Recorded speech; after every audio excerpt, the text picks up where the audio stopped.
we've received a car from a customer that has been freshly rebuilt and it's done a couple of 100 miles. Now, the reason I wanted to do this video is because there are a number of things you should never do with an engine rebuild.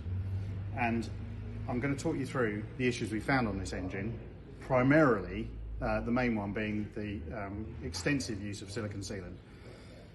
On a modern car, which has got assembly processes which are computer controlled and whatever, there are sealants used for gaskets, i.e. a liquid gasket, and liquid gaskets tend to be something which is quite commonplace now, but it's partly because the engines are designed for it and partly because they're applied by robot effectively. So on a 1960s engine, particularly an early 1960s engine, gasket technology was in period essentially paper gaskets and composite gaskets and whatever else. Now, the reason I wanted to do this is because anybody who knows me will have known I've had issues with this in the past on a Porsche 20 years ago where there was a strand of silicon sealant on a car I bought that got into the engine and ruined the engine. This is exactly what's happened here, and it's a very much don't do this at home sort of discussion. So starting out with the first issue, we've taken the engine apart. This is obviously the block. You can see in these areas here, there are large strands of silicon sealant that are splurted out from the edges of the sump gasket and around inside the engine. Obviously, this being one little piece of it, you can imagine that there were a large number of these strands around the engine. This stuff's lethal because what it does is it blocks oilways. Going around to the other side of the engine, there is also evidence of the same situation all around the oil filter housing, and consequently in the main oil feeds into the engine. So what generally happens is, as this silicon sealant breaks off and gets into the engine, it will eventually find its way into places where it shouldn't be. The car came to us from one of our customers for whom we're building another car. We didn't build this car, I must stress. And when they came into us, the car had a dreadful knock. Sounded like a big end knock. And our approach to this is simply, we have to rebuild the engine again.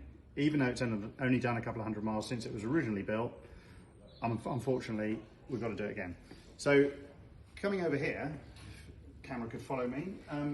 This is the result of the oil feed issues. You can see here we've got a number. These are all brand new pistons, as you can see.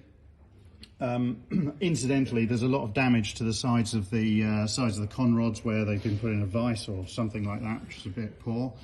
But you'll see generally that the gaskets, the bearings here are not in particularly good condition. They've got pickup on them.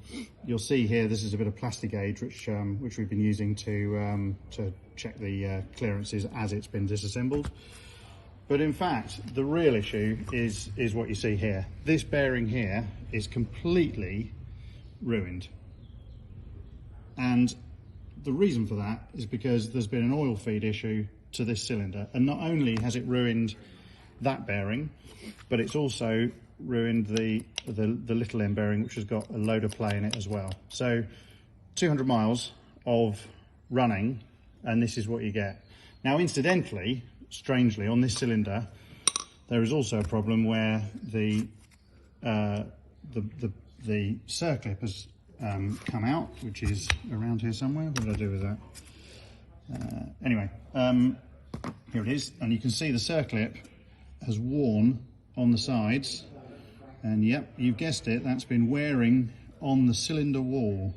So you'll see, come back to the cylinder block, you can see down here, you can probably see in there, you can show the camera down there, you can see two lines, two score marks there and there down the bore, and that simply is the circlip having dropped out the end of the gudgeon pin and has been running up and down the bore.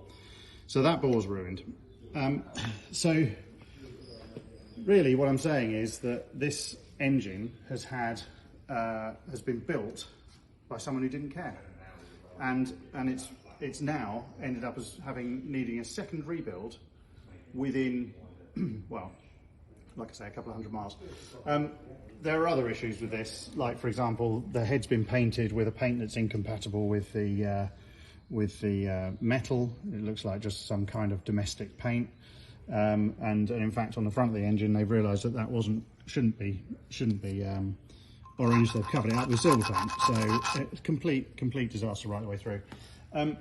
So what I'd like to say about this in summary is, don't ever use silicone sealant on engines. It is engines that weren't designed for it.